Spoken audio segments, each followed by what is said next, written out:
Hi, this is Kenneth here, and right now I'm with Afeef, and he is from the LUX Resorts. He's the regional training director who is in charge of all the training matters here.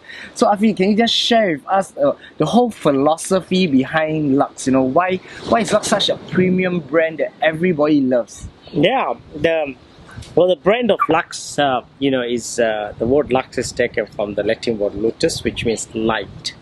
And a brand philosophy or the ethos is lighter, brighter, which means in everything that we do, we want to make sure that our guests have a very lighter experience, which means, of course we want to have elegant and great products, but we don't want it to be too complex, which the guests don't even know. I mean, I'm sure people remember when you go to a luxury hotel, it's so luxury that it's so hard to find which is the master switch of your room, which already irritates you even from the first point. So we try not to do that, but of course have great products. But the brighter refers to the people, so lighter is more related to the product or the experience that delivers by the product, but brighter is all about the people. We are a brand that really lives the value of the people, that because we know where we are today is because of the people. So when we know that the people are happier, they smile, they laugh, they share the joy, this then translates to the guest experience.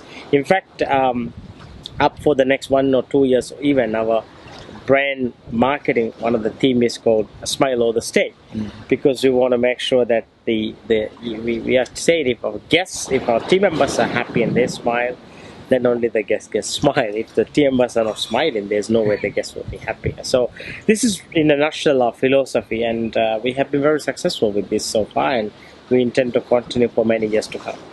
And when I'm here in your resort, it's so beautiful. The people here are all smiling and they just love every moment. And I think one of your taglines is "Every moment matter," right? Yes, it's our vision. Yeah. We called it "We make each moment matter." Yeah, and I'm just curious, how do you, can you share with us some stories or examples of how you make every moment matter? Yeah, I mean, there are many, but of course we're in the service industry, so we've got to look for what really we mean by each moment matters, from the moment of arrival to the moment of departure. That, what's the most precious thing for a guest? It's the time of your holiday. So, some of the things are not within our control. So, for example, today is a beautiful day here, but you never know, in a few hours the weather could change. The weather changes means that it can delay your flight, it can delay the arrival. So we as colleagues, for example, if your flight is delayed, right, we don't want you to be stressed that you're going to miss your connections and international flights and so on and so forth. So each moment matter. We immediately get your passport copy. We contact the ground handlers on the airport.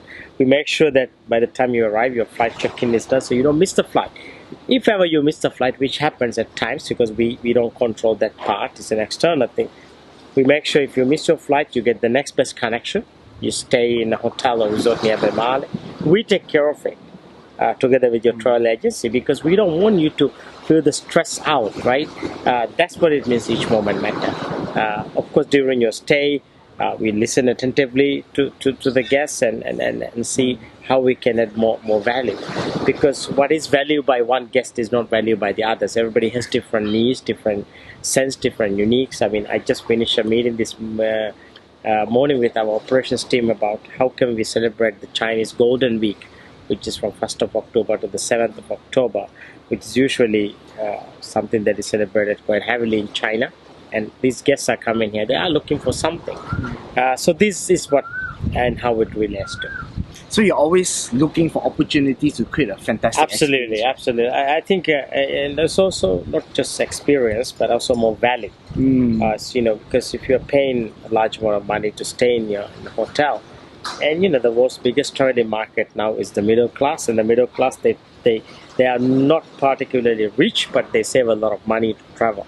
So we've got to make sure that if they spend $1, they get $2 value, and the value is how you made them feel during their stay, how you made them feel after a meal, how you made them feel after they go to a massage, and so on and so forth.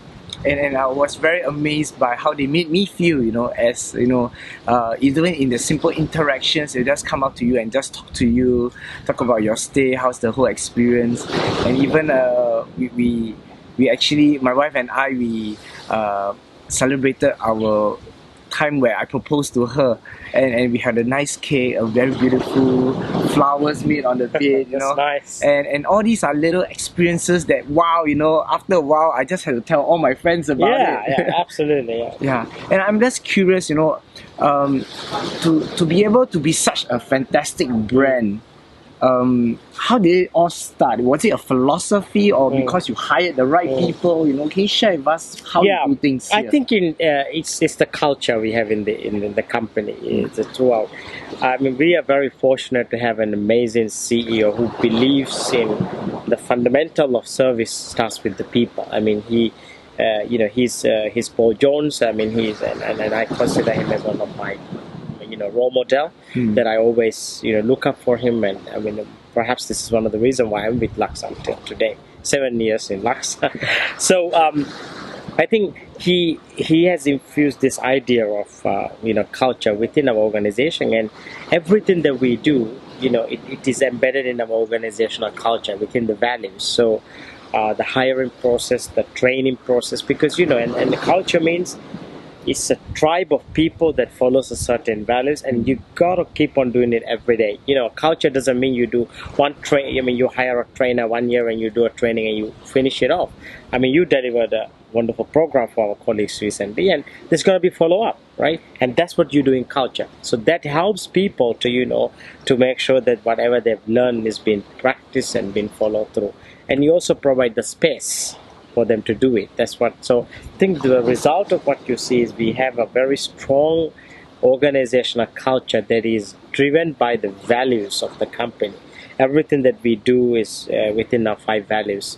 I mean, it is no surprise that if you go and ask over 3,000 employees of LUX, they would remember the values of LUX. I mean, sometimes people call this brainwashing. Well, you can call whatever you want, but you get the result.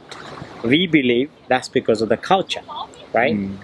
So like, for example, if you go to Bhutan, it's considered as one of in the Happiness World Index, they're number 1. And you could go and ask anyone, they're very happy. So happiness is one of their values, right? So it is embedded in the culture of Bhutan, hence they're the number 1 in the World Happiness Index. So there are many examples and I think we're inspired by these type of stories. I would give credit really to the culture of the company that we have, and we are committed to live by that culture. And culture becomes successful because people live by that, right? It's not like you say you have a culture and then you don't see the results. So that's how I see it. So the way I look at it is really how leadership plays an important role in delivering the culture, and also making it consistent throughout. And I met Paul Jones myself, and yes, you were at the Frontiers in Singapore. So I was speaking at a conference as well, and he was there, and I was listening to him, and one thing that was impressive about him was that he, because I was recording one short segment of his talk, and he just wanted to know who was it, and he asked me, who are you recording this video for, and so that he can mention it. And when he spoke in front of the hundreds of people there, he mentioned her name as, wanted to mention her as well. So this attention to details, to being interested in a person, and it's amazing that this is something that they don't just talk about it, but he lives it out. I mean, since you mentioned Paul, I mean, I think there are hundreds of people that Paul sees them potential, and he would just take them and make them wonderful people. And Paul, I mean, he's just amazing because the number of leaders that has made, because of his presence. At one point, most of them are followers, but they have taken and made them as great leaders are just incredible, and many, and I think that inspires us every day. Okay, so I'm just curious, because you are in the hospitality, and you need to find people that are just like this, people who love people, want to create experiences. What advice do you have for people who are not in the hospitality, especially when the people are more work focused rather than people centric? How do you find? So very interesting, but I have a very simple answer. Whatever we do, we are serving someone. If you're an Uber driver, you're serving someone. If you're an Airbnb host, you're serving someone. If you're a trainer, you're serving someone. Even Jenny, who is recording this, is serving us, right? If you're a civil servant, you're serving someone. So how do you generate this? Here's the thing. You make a personal commitment that every time you do something, you're going to do to the best of your ability. It does not come with training. It comes from your inner, from what you are. I am doing this interview. I want to give my best, right? I'm going to do a training later to my team. I'm going to do my best. So you go there, you go there anticipating and giving that to your mind that whatever you do, you are going to make sure it is the best. Imagine if you go to a government office, and if every civil servant have this mindset, whenever a citizen comes, whatever the external problems or internal problems we have, I am going to do my best. If that compounded, it's just going to be a miracle. And that's really what the essence is. And I think that's what we teach here. Like any other company, we do have internal and external factors that influence our performance and our productivity and our profitability and everything. But we don't let that control us. So we can have bad weather, right? We can miss flights, but we have to. So if everybody takes their certain situation and do to their best of their ability, I think the rest is gonna be simply magic. This is what great companies do. You name any great company, that's what they do, right? So. Wow. I'm blown away. Yeah. So the key idea is to really do our very best, at whatever levels we are at. Even I saw some road sweepers. They were just cleaning and they were just happy and they just talk to us. Yeah, and it's the whole experience behind it as well. So just do the best. Thank you so much for absolutely for sharing. It's great to share my thoughts into this. Thank you. Thank you very much. Thank you.